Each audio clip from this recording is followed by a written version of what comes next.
All right, guys, the day has finally come. We're going to start putting the K&B 7.5 back together.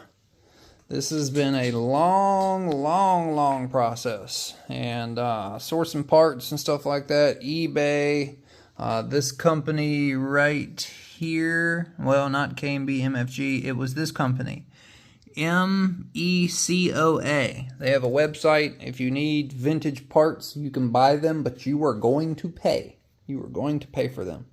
Now, I want to say something because I got some of these which were new old stock K&B parts right here.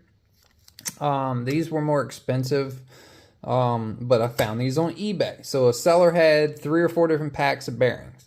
This is where it's crazy because these came from the Mikoa place online, and these bearings match the original bearings that came out of the engine, right? So you have, this is just an original race, okay? Not going to go into the details of showing you what the old stuff looked like because you can look at the race on that bearing right there. Let me go ahead and pop this out and I'll show you. See how the back of the bearing race has the retainer, the ball retainer, and then the ball retainer there? What I believe is that's either plastic or possibly a ceramic spacer. Not really sure. On the original bearing, that spacer, the ball spacer, it crumbled like very easy. So we come over here to these bearings, which both of these match on part numbers. See the retainer on this is like a modern day bearing. It's metal ball retainers. And I pulled both of them out of the packaging. This right here had a little bit of surface rust right in the center. See that little surface rust right there in the center? See if you can see it. So you can see a little surface rust right there on it. But this bearing was not as smooth as this bearing was, okay? So this is a smooth spinning bearing. Now, recently, in the last about 15 minutes, I've had to take a little mini blowtorch and heat this rear square circular plate. I had to heat it up to where when you add heat to aluminum, especially the bearing holder there, it expands the hole a couple thousandths to allow you to drop the bearing in. I don't have access to a arbor press. I have to purchase one, but like anything, add heat, expands, boom, pops bearing in. So when it comes time for me to slip the piece in here that needs to go in here, how can you heat the center race up? Well, the objective there is I actually have the piece that's going to go in here in the freezer. So we're going to try to cool that piece down to about 5 or 10 degrees. And being that this is ambient air temperature, I can heat it up a little bit. I can put a little bit of heat with my torch through the center hole and maybe just heat the center race up to where it'll slide a little bit easier. And then we got to do the same thing for the crankshaft.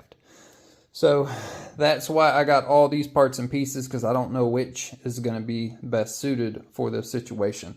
But I'm going to spend a little bit of time. I've got the piston freed up in there. I went ahead and did some oil. It's been sitting for about 6 weeks, and it was getting a little tight. But I got that all freed up. I want to put this together right. I know there is a directive way. You have to slide the crank in or put the bearing on, put the crank in, put the snout on, put the other bearing in. There's steps throughout this process, which I don't know.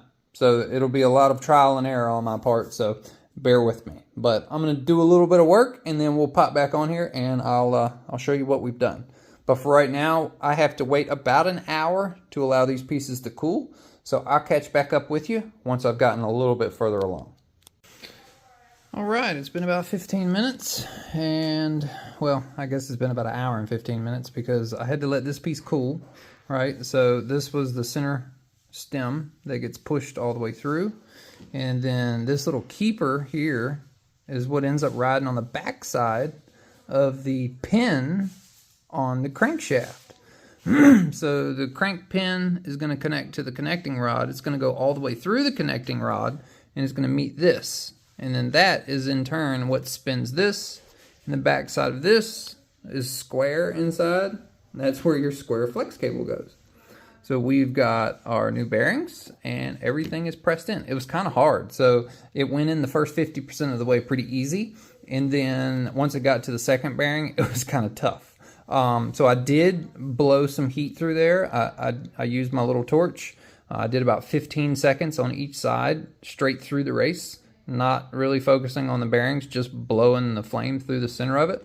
And then I picked the piece up and took it with me to the freezer, and it literally slid 50% of the way through, and then it stopped when it was like flush with this. And I pushed it, wouldn't come out any further because I was having it down like that. Well, I was like, I need something the size of the race, but skinny enough to where I can push on it. And I came up with this. So this came with the Oxidine thing. You got that little nipple there. Well, that's the same size as the center stem. And then I used this, and I just tapped on it with this little brass and plastic hammer. And I got it to come through. So, and there's a will, there's a way. Got this done. Now we need to let that cool back down to room temperature. And we'll start working on the crankshaft. And we've got to get the rear bearing on, and we've got to get the front bearing on. And then you've got the front snout of the motor, which this is the old one. One thing I noticed between the old versus the new replacement, see how it's got a hole there? And it doesn't have a hole on the one on the left, which is the new one. I believe that hole is for oil. It's going to use the nitromethane as a way of lubricating the bearings. Because if we flip it, you can see that oiling hole right there. So the new one doesn't have that. I don't have teeny tiny drill bits to achieve this.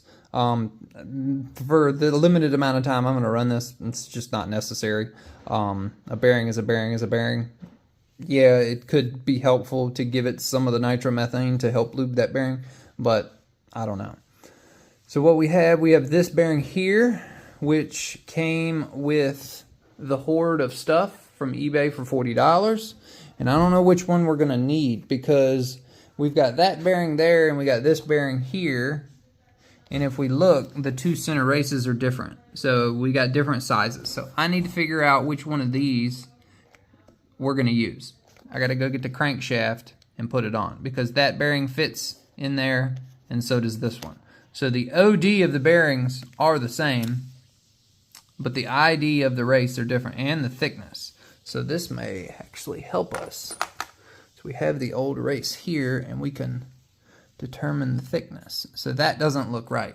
See the difference? I think this is our perfect one. Yeah, boy! I think we figured it out. We'll set that off to the side just for shits and giggles. And good thing I ordered that, because guess what? I didn't have this. These bearings which go in the back are the fat ones, and I think we need the skinny one. Cool. All right, let's go get the crank out of the freezer. So I just pulled the crank out of the freezer. We're going to just give this thing a little bit of heat.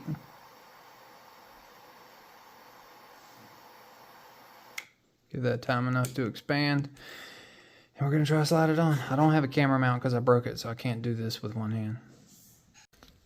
So I had to come out here in the garage because I couldn't get the crank bearing on, but that much more. So this is the thing that I have formulated to work with this, and I'm not even going to use my lever. I'm just going to use my hand on this, because that will decrease the amount of pressure. I don't think it's going to take much. It just needs a controlled mechanical push on the center of the race. So we're going to, okay, yeah, see, that's one little push, two push. I want to make sure bearing's still spinning, so we know we're pushing the center of the race. I had oil and heat on it, so that's probably helping. And you don't want to bend any of this stuff.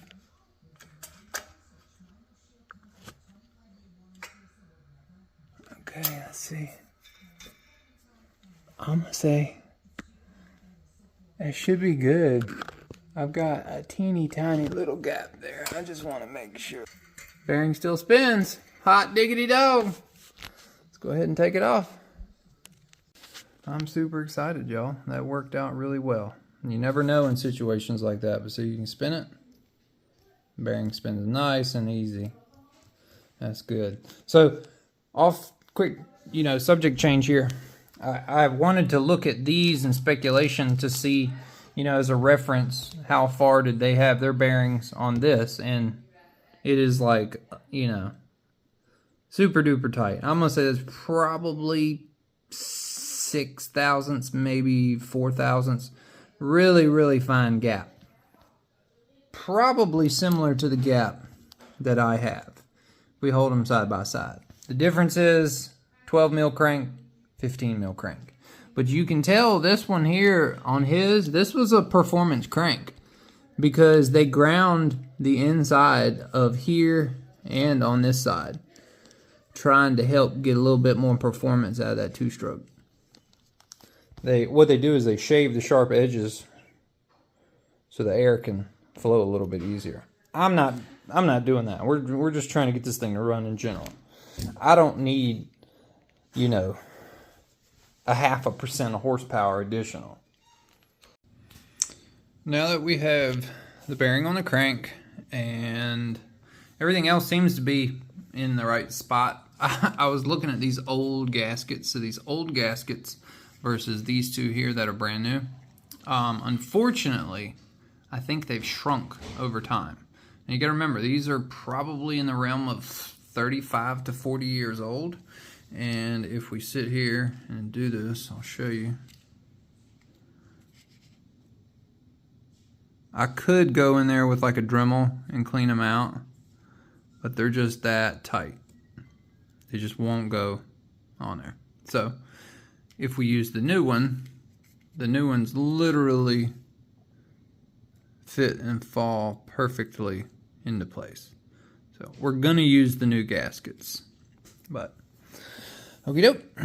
Now let's start the process of putting this into this.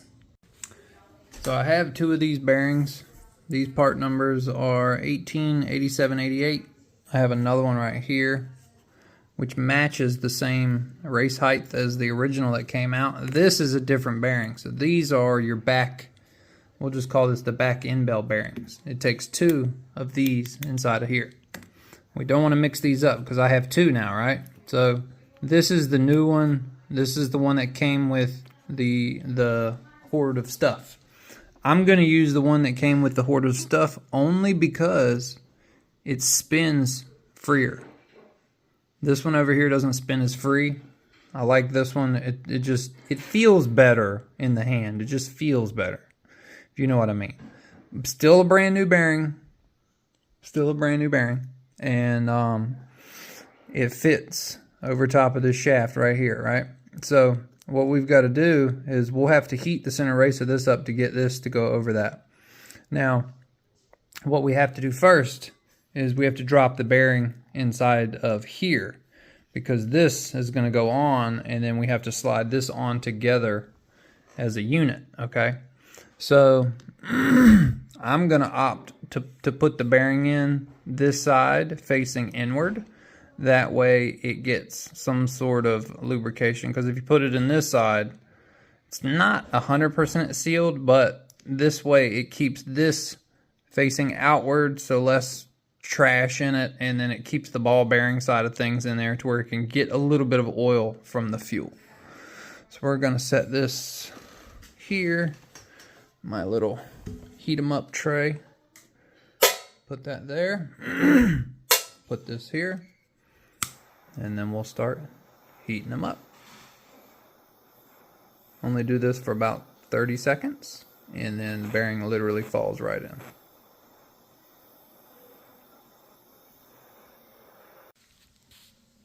And just like that, she's in there. Like I said, I don't have my camera mount. It broke. So I can't do everything. I need 3 hands. I need to hold the phone in my mouth right here till we get good perspective, and then work with both my hands, but I can't. So I either hold the hand with this one, do this, blah, blah, blah.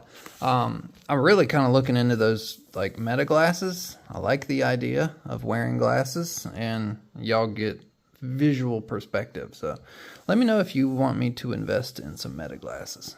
I think that'd be pretty cool. It would actually be helpful in my main channel videos too, but slowly getting this thing together. So we've got this on there now. We gotta let this whole piece cool because this whole piece is scalding hot right now. Let's see.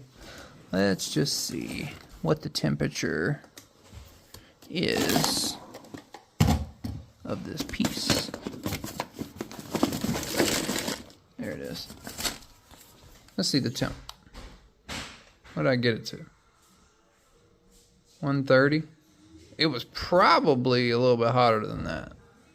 I probably had it closer to 200 because it's been probably 3 or 4 minutes since I've taken the heat off of it. So yeah, it was probably in the 230 range, somewhere around there probably. I know when I did this on bigger 2-stroke engines, I would have to put it in the oven. I believe it was 325. 325 is what I would put the cases in there for. I'd leave the case in there for about 25 minutes. And then I'd have to have the crankshaft of my big 2-stroke in the freezer for a day. I tried to assemble it once and it wouldn't work. So I said, screw it. I left my crankshaft with the bearings on it in the freezer for 24 hours. And then once I did that and heated up the end bells, both cases, I was able to squeeze the front and the rear case together and the bearings popped in, which was perfect. I learned the hard way. I bent a crankshaft. If, you know, this is a bigger 2-stroke engine I'm talking about, but I actually bent the crankshaft on it because I was trying to apply force. And you cannot apply force in a situation like that. They have to go together buttery smooth. One's hot, one's cold. So this is the same style of application. You don't want to force anything too much because once it's bent, it's done. So I've reached the point now, everything's cooled down, and what I think the right decision to do here is we need to put this rear end cap on, because if I start pushing on the crankshaft, it can bend the connecting rod. So that's probably what we're going to do now. We're going to go ahead, take this new gasket, we'll lay the new gasket on here. Actually, before then, I got a piece of gasket here. I need to get this off. I think what I'll do is I'm going to go ahead and get a razor blade. And I'm going to rub this down because we can't have any air leaking. No air leaks around this. Now that we have gotten the rear on, basically it ends up kind of like clearancing itself because it has to ride in a really specific location. So what I ended up having to do is pop the crank back out, line up the connecting rod, the back piece, the whole 9 yards, and then drop the crank in and make sure I felt it slip through the rod and then through the piece. And right now the front crank can slide out and then it will take it off of, you know, its situation. But right now we've got it all connected. You can see the piston going up and down and the back spins. And I've got the screws in, put a little dab of blue Loctite on it. And now we have to do the final front snout. Ended up getting it on. Wasn't too terrible. Wasn't too terrible. The way I did it was I had to take the crank back out. Like I said, I'm doing all this and not knowing. So I laid it right there like so. And then we used this piece again, slipped right over it, and then I just tapped it with this after applying a little bit of heat, about 15-20 seconds. And then just tap, tap, tap, tap, tap, went right on. And then it kind of, you know, just goes up against that bearing. So now what we have to do, we have to line these up again. Get my little line-up tool here. Go inside here. I'll spin that down around. About that point right there. Get the connecting rod. Sorry, guys. There we go. Beautiful. Lined up. Now we take our gasket and slide it on. Okay. Let's see. I think it looks better. Ugh. Looks better like that. Cool. Okay. Now, we got to spin this around to this position. And we want everything to line up perfectly.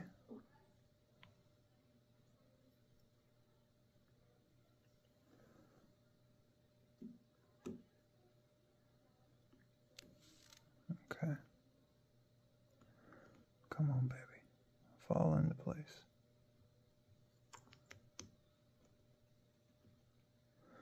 Two hands. And there you have it. She's all back together. Very excited. Now all we gotta do is get the screws for this. Make sure we don't get the wrong ones. Because we've got some over here that are long and some over here that are short, but we do know it takes 4. I believe it's gonna take this length. We have another one here. I think we have some in here. Yeah. Okay. Looks like we have 4. Okay. I'm gonna go ahead and clean these up a bit. And then we'll go ahead and put some Loctite on. And we'll get this all tightened up. I'm getting excited, guys. I'm getting excited. Cool. Everything's tight. Blue Loctited. Put down as what we would call good and tight, right? Good and tight. That's crazy, the serial number on that thing. 0009405. It either, I guess, how many it's production. Maybe it tells you the year. I don't know. I doubt it's a 94 model. But it could be. I think it's a late 80s model, to be completely honest. But cool. Okay. There's a lot of little miscellaneous things here and there. We were using this as part of the press.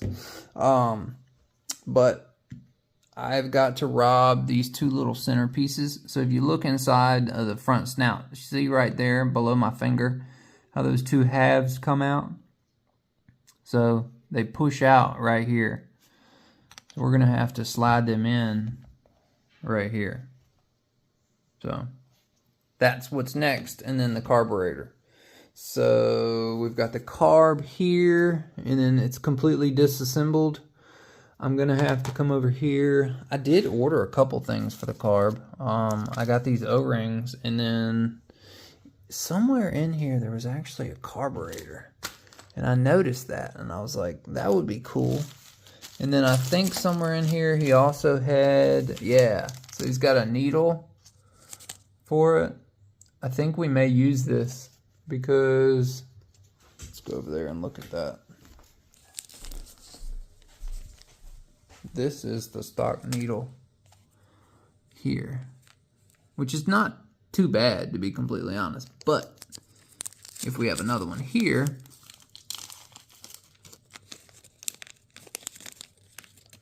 might be able to do something with that. Probably goes on a different carburetor, but looks like it might be the same.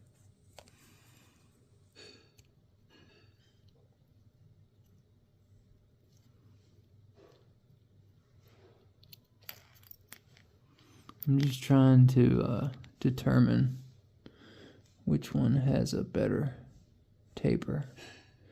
Looks like mine has a better taper. I'm not sure. We'll run mine for now. I'll clean it up. But we'll run this one for now because this came with it. We don't want to mess it up. You see the point on this one. Yeah, the camera just won't focus, but the points are slightly different and the tapers are slightly different.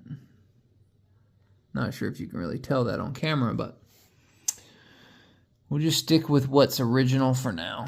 That goes to that. There's the factory O-ring. This is probably your idle. And then here's the spring, so we can't lose that spring. That goes behind the drum.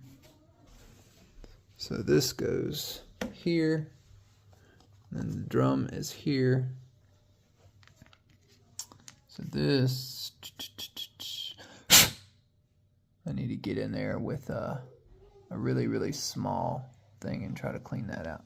I may just be able to put the spring in there. Actually, no. Alright, we'll take this in there and we'll clean that out. Now that the carburetor is all on, fully assembled, bolted down, locked down, tightened down, we are good to go. I went ahead, so we got full throttle there. That's where I set my idle. I could blow through it, very, very little. Should give it enough to fire it.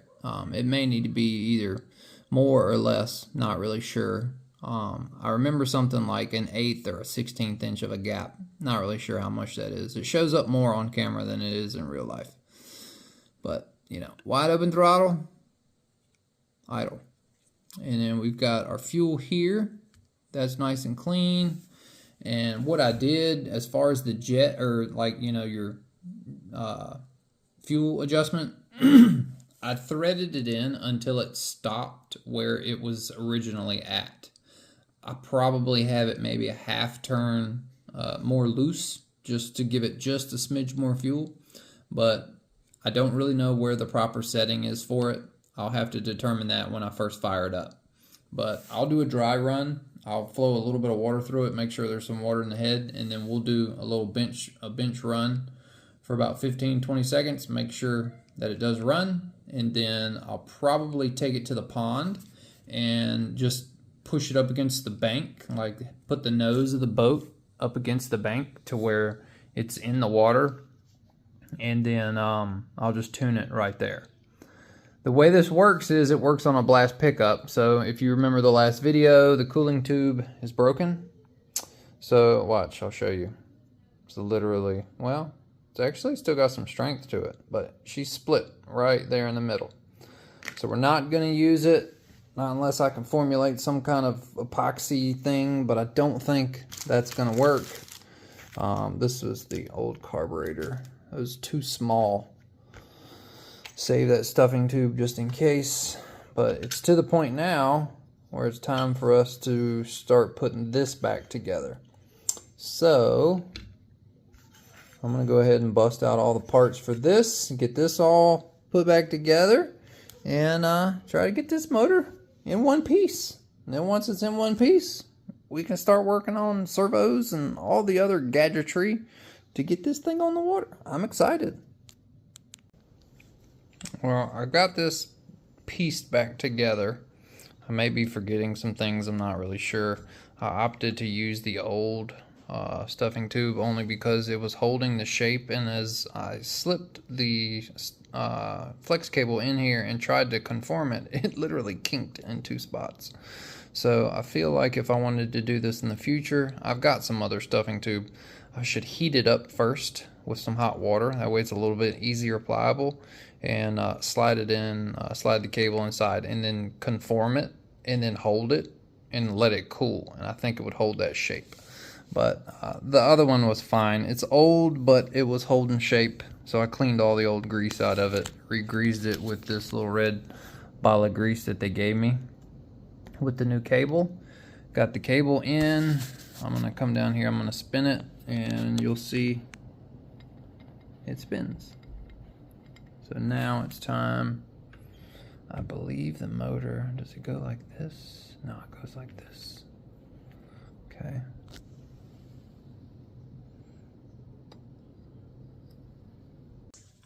All right, well, here it is, completely assembled. Now, I will have to admit, I'm 95% right.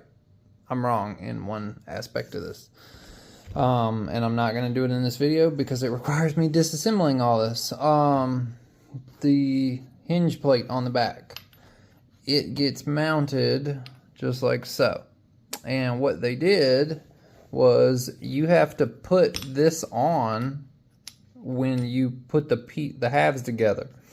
Now, I thought, since I saw a hole in the bottom, oh, okay, you just put this on and then you can slide the pin through and then you just tighten it down. Nope, because the hole up here and then the hole down here are two different sizes. The bottom hole is smaller so it won't fall out. So in order to do this, I've got to take these screws out here, and I'll probably take the two screws out on just this side of the motor and just lift it up and then put the pin in place and put this in there like so, and then just drop it in place. But my fault, you know, should have checked that. I just glanced at the bottom hole and said, oh, okay, cool. You just boom, boom, bam. But other than that, we're pretty much good to go. We've got pretty free rotation, really nice and easy, so I'm happy there. And all I gotta do is just put that hinge on. Once I get that on, the other dilemma back here is it had broken that screw off right there. So I've got to still come back here to the back of the boat and figure out that whole situation. And then it comes time to mount the servos in this whole get up situation here. So I've got a 25 kilogram servo here for steering. I also had bought a 30 if I want to use that. And then I've got a cheap servo somewhere. I think that's what I'm going to use for throttle. And yeah, so yeah, here's a 20 and then that's a 25. This is probably a better servo than that red one, but we've got plenty to choose from. And then once I get this all done, I'm sure the video is running long. I know I've shot probably 45 minutes of footage and it'll edit down to about 35 minutes. But I had all these screws here, but they're all flathead. I thought they were Allens, but they're all flathead. It just tells you how old this stuff is. But yeah, so I'm going to go ahead and end it here. We've got the vintage K&B 7.5 all put back together. So I feel like it's a success. It took about 2 months to source all the parts and get enough time to put it back together. But other than that, I'm very excited. And yeah, so I guess in the next video, what we'll do is we'll cover putting everything together. When we jump to the next video, I'll already have the outboard mounted, and then we'll run over the whole throttle linkage servo setup, what controller receiver we want to use, and we'll start pulling some of these ugly decals off this thing, because we got some Traxxas decals and we got some airplane decals. So let's just take some of that old stuff off and get it all cleaned up and out for a maiden run. But that'll be probably 2 videos from now as far as the playlist for this. So hopefully you enjoyed this video. If you did, give the video a thumbs up, and we will catch y'all on the next one. Peace.